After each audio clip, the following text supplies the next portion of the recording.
Assalamualaikum. Ustaz, jika suami istri lagi bertengkar, tanpa sadar si suami bilang, "Gih pulang," katanya.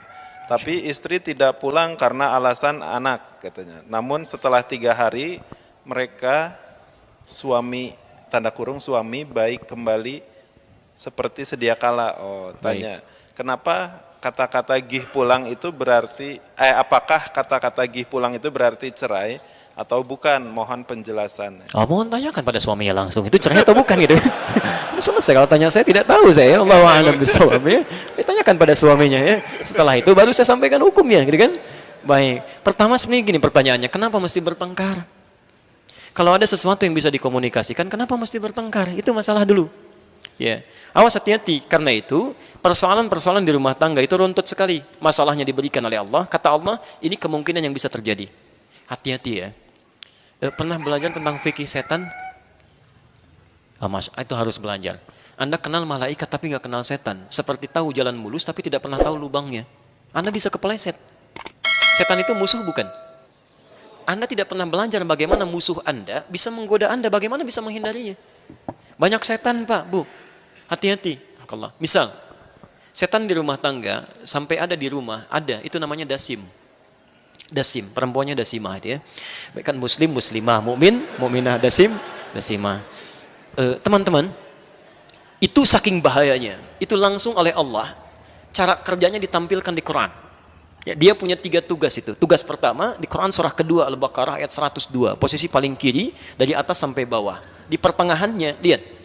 Yufarniquna bihi bainal mar'i wazzauji. Ada setan yang punya tugas ingin memecah belah harmonisasi rumah tangga. Anda mesti kenal itu. Hati-hati, setan ini pekerjaannya bagaimana caranya manusia bermaksiat. Kalau sebelum nikah itu pasti akan didekat-dekatkan tuh supaya maksiat, padahal akad belum.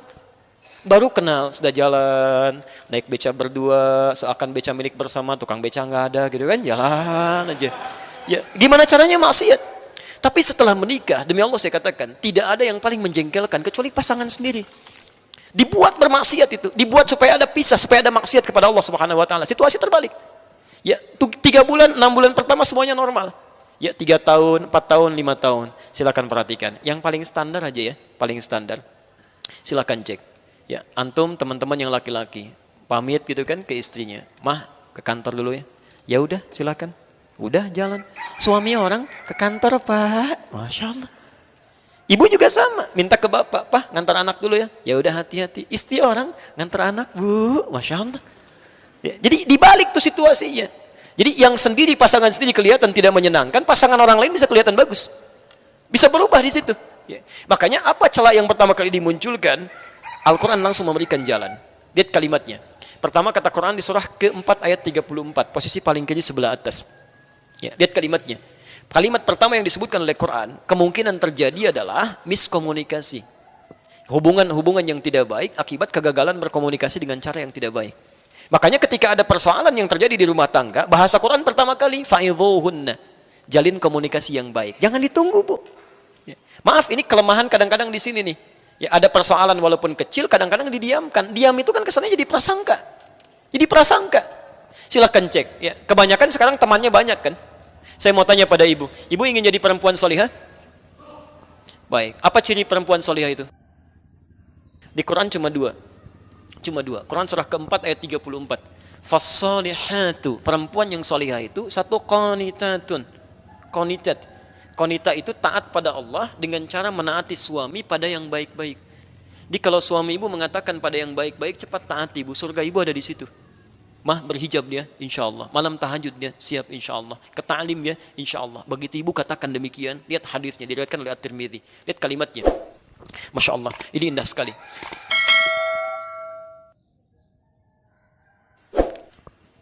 Idza shallatil mar'atu sholataha. Jika seorang perempuan, istri, cukup sholat fardu saja. Tidak pernah sholat sunnah selama hidupnya.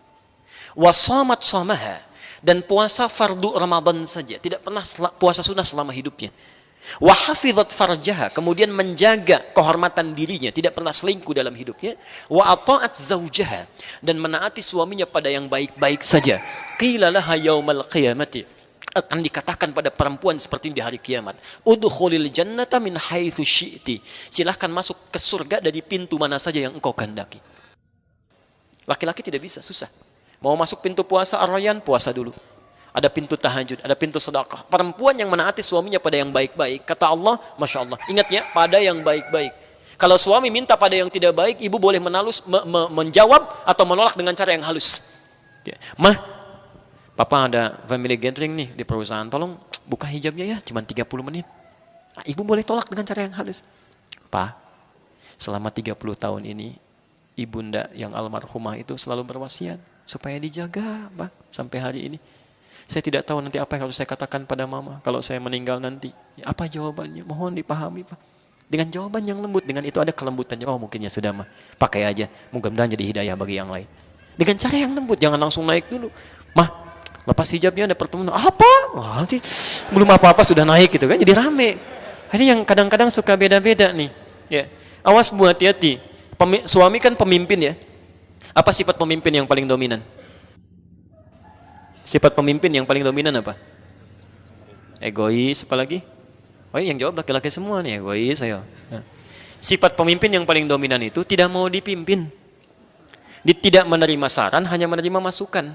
Begitu Anda ngasih saran, itu akan naik satu dengan yang lainnya. Maka ciri yang pertama tadi, yang kedua, hafizatun lil ghaibi bima hafizallah. Dia menjaga nama baik suaminya, pelan-pelan. Lihat sini, dia menjaga nama baik suaminya, rumah tangganya, khususnya ketika tidak sedang bersamanya. Jadi kalau ada aib rumah tangga terbuka keluar, itu yang salah bukan yang menyebarkan. Yang salah orang rumah. Kata Allah, bima hafizallah, kami sudah jaga, kenapa kamu buka? Di selama tidak dibuka itu akan terjaga. Nah sekarang Pak, Ibu, tantangannya banyak sekali. Gak ada orang pun bisa terbuka. Kadang bikin status. Hanya karena masalah yang kecil, tiba-tiba nulis. Gak nyangka ya, nyangka tuh. Ketika Anda bilang nggak nyangka ya, itu sedang nyangka gitu. Ya, hati-hati. Karena itu teman-teman, apapun yang terjadi kata Quran langsung komunikasikan dengan baik tuh, jalin yang terbaik. Dan yang paling indah begini, yang paling indah. Kata Allah di Quran surah 30 ayat 21 tadi yang kita bacakan di awal, ya. Wa min ayatihi an khalaqalakum min anfusikum azwaja. Kami ciptakan, ya, kami jadikan tanda-tanda untuk mendekat kepada kami dari dua sisi yang berbeda. Mohon maaf, suami istri itu kata Al-Quran mesti menyadari ketika mereka bersatu, mereka membawa kepribadian yang mungkin berbeda. Latar belakang yang beda, tidak bisa disatukan harus sama satu dengan yang lainnya. Ya. Dia ada proses yang dialami di situ, karena menyatukan dua yang berbeda, pasti akan ada penyesuaian-penyesuaian. Ya. Karena itu yang paling indah apa? Diterangkan di Quran surah kedua Al-Baqarah ayat 187. Hunna libasul lakum wa antum libasul lahunna. Kalau ingin indah itu diterapkan, kata Quran, jadi seperti pakaian. Apa fungsi pakaian? Satu, menutup aurat. Aurat itu kan yang tidak boleh terbuka kan, kita tutup. Makanya kalau ada sesuatu terbuka dari pasangan yang tidak disukai, cepat tutup, bukan diungkit. Kamu kok begini? Dulu waktu belum menikah nggak begitu? Tidak seperti itu. Jadi begitu muncul sesuatu, tutup, selesai, nggak usah diungkit. Sudah, selesai. Apa fungsi yang kedua? Menampilkan keindahan. Jadi setiap ada persoalan di rumah, jangan tampil keluar itu terbawa-bawa. Tenang aja, nyaman jalan. Hadirkan keindahan, tutupi dengan kebaikan-kebaikan. Dan itu hanya bisa dihasilkan dengan mawaddah dan rahmah. Mawaddah itu cinta kasih yang lahir lewat perhatian-perhatian material, fisik. Ya, ibu kan dulu lihat suami juga begitu. Ya, seperti bapak lihat fisik ibu kan, pertama kali melihat cantiknya, anggunnya, parasnya, eloknya. Seperti ibu juga melihat gantengnya, gitu kan, masya Allah, tegapnya, kumisnya, dompetnya, sama-sama. Ya, itu mawaddah. Itu mawaddah. Nah, cinta itu jangan bertahan saat sebelum menikah. Begitu menikah, hidupkan lagi itu. Tidak salah, Pak, Bu. Ya, bapak misalnya ada promosi jabatan, begitu pulang ke rumah, ibu yang masakin masakan kesukaannya. Bapak yang bawa bunga sedikit, mama, gitu kan, masya Allah, kasihkan. Memang cuma bunga satu, itu pun metik lagi hasil isinya di luar, gitu kan. Bisa kalaupun disampaikan, tapi ada keindahan di situ. Ya. Tapi maaf, mawaddah itu satu saat akan sirna. Ya, bahkan badan yang tegap tiba-tiba jadi layu dan sebagainya. Ya, dompet yang tebal tiba-tiba jadi tipis dan sebagainya. Kalau cinta hanya ditopang lewat mawaddah saja, itu tidak akan abadi. Begitu hilang salah satu sifatnya, pindah ke lain hati. Karena itu lakukan dengan rahmah. Rahmah itu, maaf, sifat kasih yang dalam, yang lahir dari dalam hati yang paling, dari lubuk hati yang paling dalam. Makanya perempuan disebut dengan rahim, punya rahim dalam dirinya. Rahim itu kenapa disebut dengan rahim? Karena mampu memberikan kasih sayang pada apa yang ada di dalam dirinya, dan sanggup merasakan penderitaan dalam memberikan kasih sayang itu. Miring kanan susah, kiri berat, ya, kemudian terpelungkup gak bisa, dijaga supaya yang di dalam itu merasa nyaman. Makanya kata para ulama akhlak, kenapa bayi ketika dilahirkan menangis? Salah satu tinjauan akhlaknya adalah ya tasawuf, ya, kata para ulama, karena dia takut tidak mendapatkan kasih sayang seperti dalam rahim ibundanya. Saking nyamannya di dalamnya. Makanya diberikan rahmah, perhatikan, berikan kasih sayang di dalam. Maaf, saya akhiri. Ibu misalnya masakan kesukaan. Ya, atur menunya 8 jam, begitu jadi diberikan pada suami. Anda jalan Pak, di tengah jalan ada orang minta-minta, Pak 3 hari belum makan Pak, 3 hari fisiknya sudah lemah. Anda berikan tidak makanannya? Bisa dibagi, tapi rahmah tidak. Begitu ibu titipkan nilai cinta di dalamnya, Masya Allah. Begitu jalan Pak, di SMS, hati-hati di jalannya. Mudah-mudahan ridha Allah selalu menaungi langkah kaki Papa. Ingat, kami di rumah selalu bersamamu dalam cinta, dalam suka, dalam duka, dan dalam rahmat dan doa kepada Allah Subhanahu wa Ta'ala. Semoga Papa sehat pulang sampai kembali, ya. Wah, itu menjaga betul, Bu. Sampai pulang lagi. Begitu melihat di kantor ada godaan-godaan, belum tentu kamu seperti istri saya. Kalau masuk angin bisa dikerokin, ya, ada doa-doa macam-macam. Itu semuanya hadir. Itu rahmat. Saya tutup. Kami punya kawan dulu menyampaikan informasi. Ada kisah satu keluarga, itu luar biasa saleh. Ini bukan ngarang, ini asli. Tinggalnya di Karawang. Di suaminya soleh, istrinya solehah, punya anak 2 pada saat itu. Qadarullah, mereka mentarbiyah keluarganya dengan baik, dekat dengan Allah dan tuntunan Rasulnya. Satu kali, suaminya pulang, ya, dalam keadaan lapar, capek, lelah.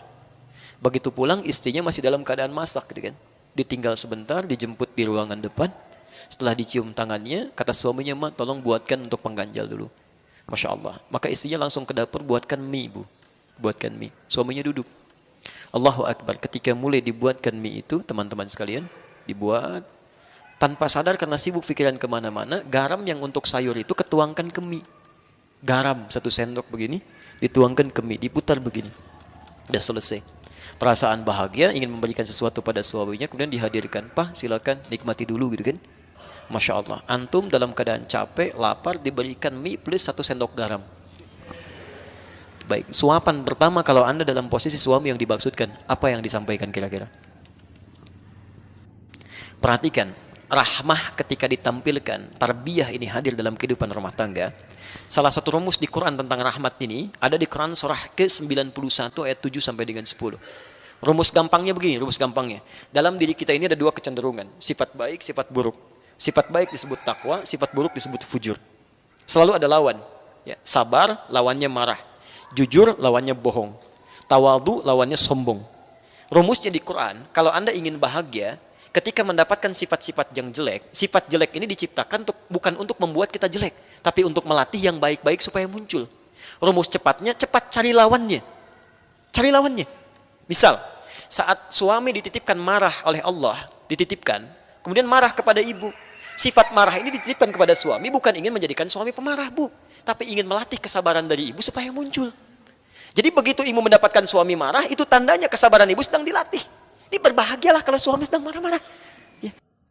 Ada latihan di situ. Sama, Pak. Jadi begitu ibu bapak melihat misalnya istri cemberut, cepat cari lawannya. Cemberut apa lawannya? Senyum. Jadi begitu lihat istrinya cemberut, itu artinya senyum Anda diminta oleh Allah. Ma, kayaknya kenal. Itu selesai. Jangan kebalik, itu senyum Anda nanya, "Kenapa kamu begitu?" "Bang, kenapa?" "Hah?" Maka nyambung gitu kan. Nah, sekarang laki-laki ini, suami ini Masya Allah, diberikan mie dengan garam 1 sendok yang sudah terasa. Garam apa rasanya? Apa lawan dari asin? Perhatikan, maka lahirlah kalimat-kalimat yang manis di lisannya. Ini nyata. "Ma," "ya Pak, sini sayang." Masya Allah. Sayang, anak 2. Begitu? Datang, begitu sudah datang, belum selesai. Kata suaminya, "Lama rasanya kita tidak makan berdua. Sini sampai." Betul, Pak. Sampingin, dibukakan. Ibu, bagaimana perasaan seorang suami menawarkan, "Lama rasanya nggak makan berdua." Bagaimana tuh perasaan jiwanya?